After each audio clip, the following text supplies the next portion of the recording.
Dalam video kali ini, saya akan menceritakan berkenaan dinar emas. Dinar emas merupakan mata wang berasaskan emas yang dicadangkan diguna di seluruh dunia, terutama di negara-negara Islam.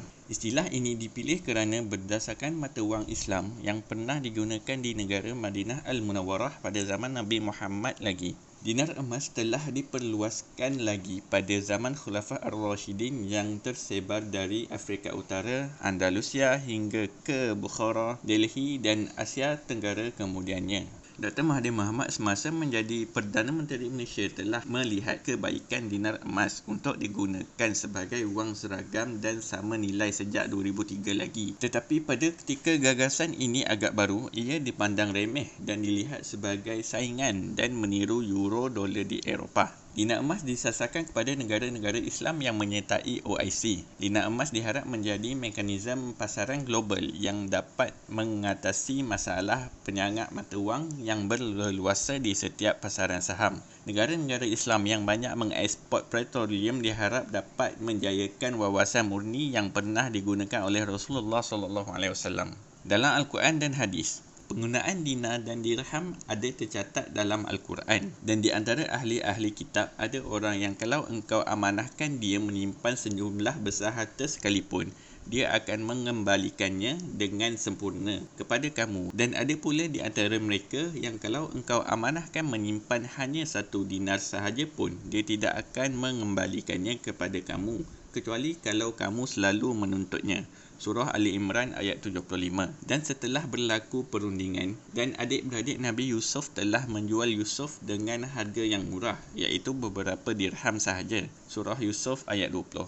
Malah ada beberapa hadis Nabawi mencatatkan hal serupa. Abu Bakar ibn Abi Maryam melaporkan bahawa beliau mendengar Rasulullah SAW telah bersabda, akan tiba suatu zaman di mana tiada apa yang bernilai dan boleh diguna oleh umat manusia, maka simpanlah dinar dan dirham untuk digunakan.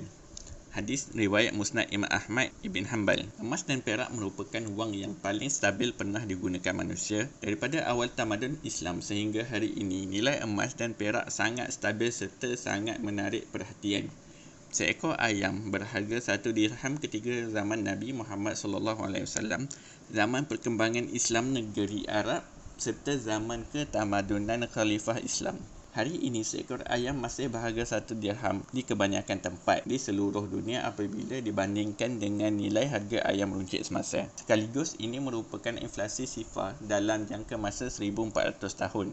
Ia membuktikan bahawa di dalam jangka masa panjang, emas dan perak merupakan penyimpan nilai yang unggul. Kuasa beli emas dan perak masih dikekalkan. Inilah kelebihan emas dan perak. Selain itu, emas dan perak tidak boleh dicetak sesuka hati oleh kerajaan menyebabkan nilainya tidak mungkin jatuh seperti wang kertas. Oleh yang demikian, menyimpan kekayaan di dalam bentuk emas adalah kaedah terbaik dan unggul.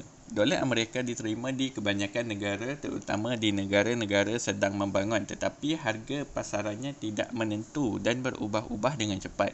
Ada dakwaan mengatakan mata wang ini dicetak dengan jumlah yang banyak di luar negara Amerika, tetapi tidak dibenarkan dibawa masuk ke negara Amerika sendiri. Euro dolar telah dilaksanakan di 21 buah negara ahli Kesatuan Eropah dan setakat ini menampakkan kejayaan untuk menstabilkan harganya. Pada 2003, Bank Negara Malaysia telah memperkenalkan wang emas yang dikilang oleh The Royal Mint.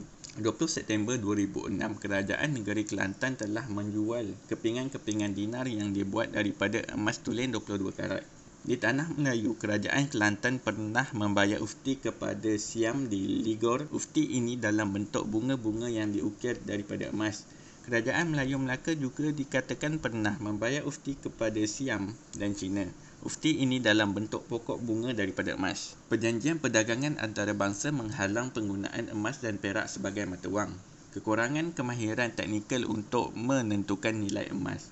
Nilai emas juga turun dan naik mengikut harga pasaran semasa. Ada emas palsu dan emas celok yang terdedah kepada unsur-unsur penipuan.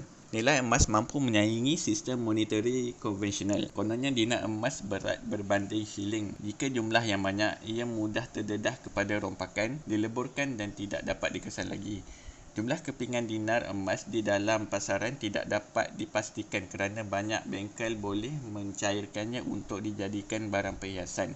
Dinar emas tidak dapat dibawa ke luar negara dan nilainya sukar ditentukan kerana tidak menjadi satu kelaziman di peringkat antarabangsa jika dibandingkan dengan dolar Amerika. Perkembangan semasa menunjukkan wang kertas dan wang shilling telah diganti dengan cek dan kad kredit dan lain-lain wang maya. Secara kesimpulannya, emas sangat penting dalam kehidupan semasa.